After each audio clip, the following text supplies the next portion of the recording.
보통 잘 팔던 상품들이 이런 식으로 판매량을 뺏기면서 상품의 수명이 끝나는 거거든요. 상품 노출 순위는 생각하지 않고 비싸게 팔아도 잘 팔리더라 라고 단순하게만 생각을 해서 판매가를 책정해버리면 그 뒷단이 다 엉망이 돼버립니다. 쿠팡 판매를 하면서 가장 많이 하는 실수 베스트 3를 모아봤습니다. 제가 실수라는 단어를 썼지만 이게 단순히 실수가 아니라 쿠팡 판매를 하면서 이런 잘못된 세팅으로 매출이 안 나오는 경우가 많이 있기 때문에 꼭 끝까지 집중해서 들어주세요. 첫 번째는 판매가 설정입니다. 우리가 상품 판매가를 정할 때 보통 마진 계산기를 이용을 해서 내가 소싱한 상품 원가를 넣고 쿠팡 수수료와 배송비 그리고 부가세 이런 것들을 계산해서 책정을 하게 됩니다. 그런데 그렇게 계산된 가격을 판매가로 설정을 하게 되면 높은 확률로 잘못된 판매가가 나올 가능성이 큽니다. 잘못된 판매 가격이라는 건 결국 소비자가 전혀 구매하지 않을 만한 가격이라는 거죠. 먼저 시장 조사를 할 때 내가 얼마에 판매할 것인지 목표 판매가를 먼저 결정한 다음에 그 결정한 판매가에 맞춰서 역으로 목표 소싱 가격을 정해야 됩니다. 자, 예시를 하나 들어서 보여드리겠습니다. 제가 상품 하나를 검색해 볼게요.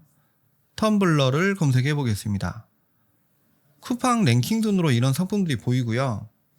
만약에 제가 이런 손잡이가 달린 컵처럼 쓸 수 있는 텀블러를 소싱한다고 가정해 본다면 먼저 시장 가격을 확인해 봐야 되겠죠. 이 락앤락 600ml짜리는 2560원, 이 상품은 14,700원. 클릭해서 연관 상품들이 어떤 게 또 있는지 봐볼게요. 이 상품은 15,890원, 그리고 이 상품은 19,800원. 그리고 좀 내려서 다른 고객이 함께 본 상품을 보면 이 상품은 14,860원, 19,200원, 16,870원. 이렇게 대략적으로 이렇게 생긴 컵 모양 텀블러의 가격대가 얼마에 형성되어 있는지를 알 수가 있잖아요. 그러면 내가 실제 어떤 상품과 가장 유사하게 소싱이 가능한지 텀블러의 모양이나 용량을 찾아보고 방금 봤던 경쟁 상품들의 가격 수준으로 맞춰서 목표 판매가를 정해야 됩니다. 저는 처음에 봤던 14,700원짜리 상품을 타겟으로 소싱을 했다면 목표 판매가는 얼마로 정해야 될까요?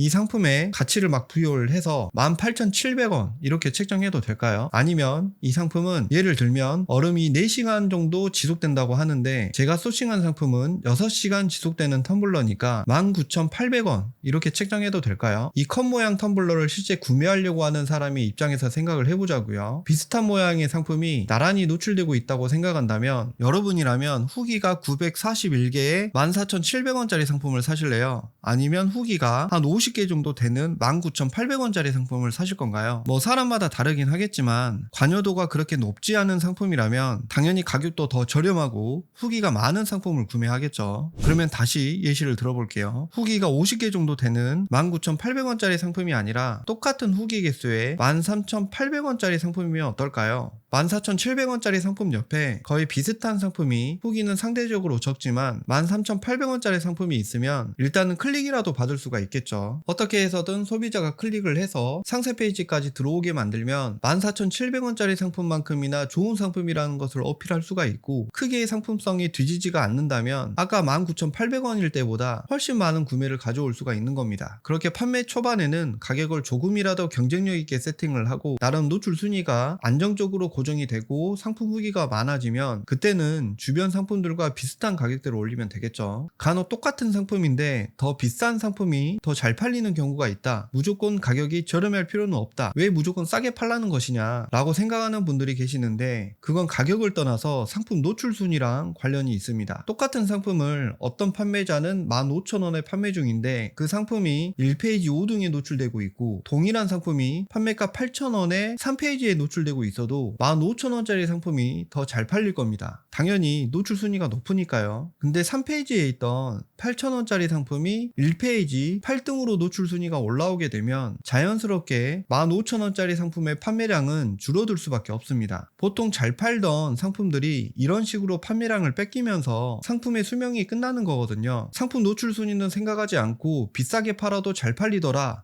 라고 단순하게만 생각을 해서 판매가를 책정해버리면 그 뒷단이 다 엉망이 돼버립니다. 상위 상품들이 다 같이 만원, 11,000원, 12,000원에 잘 팔고 있으니까 나도 11,000원 정도에 팔면 되겠지라고 생각을 하는데, 다행히 상위 노출을 잘 시켜서 판매가 잘 되면 모르겠지만 만약에 그렇지 않을 때는 소싱 원가 자체가 비싸다 보니까 나중에라도 가격을 낮추는데 한계가 생긴다는 것이죠. 똑같은 상품을 더 비싸게 팔고 싶고 비싸게 판매가를 설정을 해서 그게 잘 팔리려면 몇 가지 조건이 있습니다. 첫 번째는 아예 동일한 상품이 1페이지 내에 없어야 합니다. 상품 썸네일이 누가 봐도 비슷하거나 동일한 상품이 1페이지 내에 없어야 돼요. 3페이지, 4페이지에 똑같은데 더 싸게 판매되고 있는 건 괜찮습니다. 어차피 소비자들에게는 안 보이는 상품이니까요. 두 번째는 상품 후기 개수가 압도적으로 많으면 됩니다. 비슷해 보이는데 상품 후기가 남들보다 몇 배는 더 많고 상세 페이지도 괜찮은 수준이면 조금 더 비싸더라도 구매로 이어질 확률은 높습니다. 이 두 가지 외에는 힘들다고 보시면 됩니다. 그래서 제가 강조하는 게 1페이지에 보이는 상품이랑은 조금 다른 걸 소싱하거나 똑같은 상품을 소싱할 거면 가격 경쟁을 해도 이길 수 있을 정도로 소싱 가격이 낮아야 가능하다는 점 꼭 기억해 주셨으면 좋겠습니다.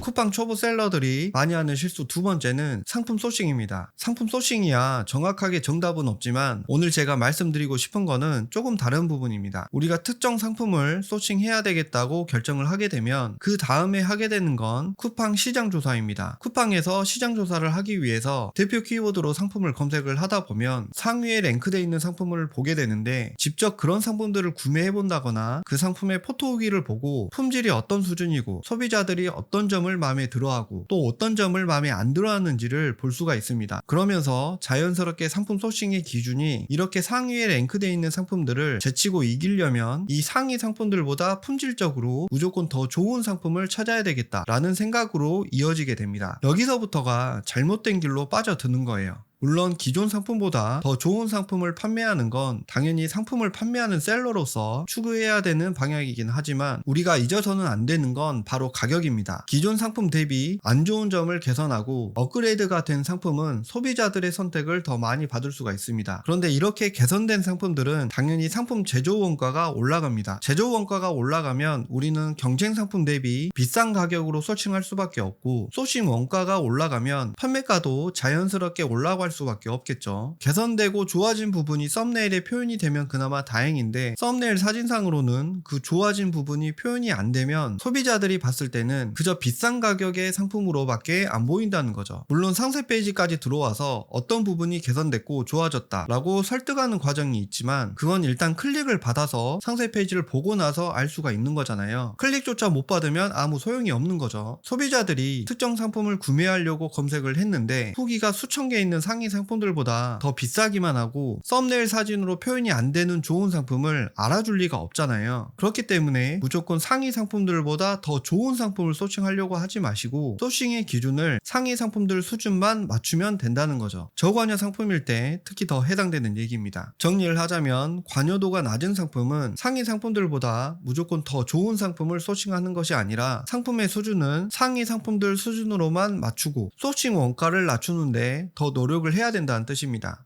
그리고 마지막으로 자주 하는 실수 세 번째는 카테고리 설정입니다. 쿠팡에서 공식적으로 공지한 사항은 아닌데요. 예전에 비해 쿠팡에서도 카테고리 설정이 상당히 중요해졌습니다. 카테고리가 달라도 키워드로 검색하면 노출은 되지만 신규 상품을 등록을 해서 최대한 정확하고 빠르게 노출이 되려면 실제 상품의 특성, 상품명 키워드, 카테고리 이 세 개가 정확하게 일치를 해야 소비자들한테 검색도 되고 구매 전환율도 올라가게 됩니다. 쉽게 생각하면 내가 판매하려고 하는 상품을 사용하는 구매자가 어떤 사람인지, 이 상품이 어떤 특성을 가지고 있는지, 어떤 용도인지를 먼저 파악을 하고 그것과 정확하게 일치하는 상품명을 찍고 거기에 맞는 카테고리를 찾아서 상품 등록을 해야 됩니다. 예시를 하나 보여드릴게요. 이 상품은 장갑이죠. 겨울에 끼는 장갑이에요. 사이즈는 그냥 단일 사이즈입니다. 대부분 남성 사이즈겠죠. 그러면 보통 상품을 등록하는 과정에서 이렇게 카테고리를 어떤 걸 선택할지 검색을 해보게 되는데, 장갑이라는 단어가 들어가 있는 카테고리를 검색을 해보면 여성 자파에서 장갑, 여성 가죽 장갑, 여성 패딩 방 방한 장갑, 좀 더 내려보면 남성 자파에 있는 장갑도 있고요. 남녀 공용 패션 카테고리의 하위 카테고리에도 장갑이 있죠. 남녀 공용 패딩 방한 장갑 이렇게 있고요. 좀 더 밑으로 내려보면 스포츠 레저 카테고리에도 스키 장갑, 보드 장갑이 있고 스포츠 장갑도 있고요. 자동차 용품 카테고리에는 오토바이 장갑도 있죠. 이 상품을 등록을 할 때 선택할 수 있는 카테고리가 이렇게 다양한데 우리는 보통 남자 여자 다 같이 구매가 됐으면 하는 마음에 남녀 공용 패딩 방한 장갑이라는 카테고리를 선택하는 분들이 많으실 거예요. 근데 실제 이 상품의 사이즈가 남자만 착용 가능한 사이즈이면 남성 자파 장갑에 있는 남성 패딩 방한 장갑이라는 카테고리를 선택해야 한다는 거죠. 그래야 실제 남성 소비자들이 방한 장갑이라는 상품을 구매하려고 검색을 했을 때 남녀 공용 장갑보다 더 높은 노출 점수를 받을 수가 있습니다. 또 다른 예시를 보여드릴게요. 이 상품은 누가 봐도 보온병입니다. 근데 여기 상품명에 보온병이라고 입력을 하게 되면 추천하는 카테고리가 보온, 보냉병, 보온, 보냉, 텀블러,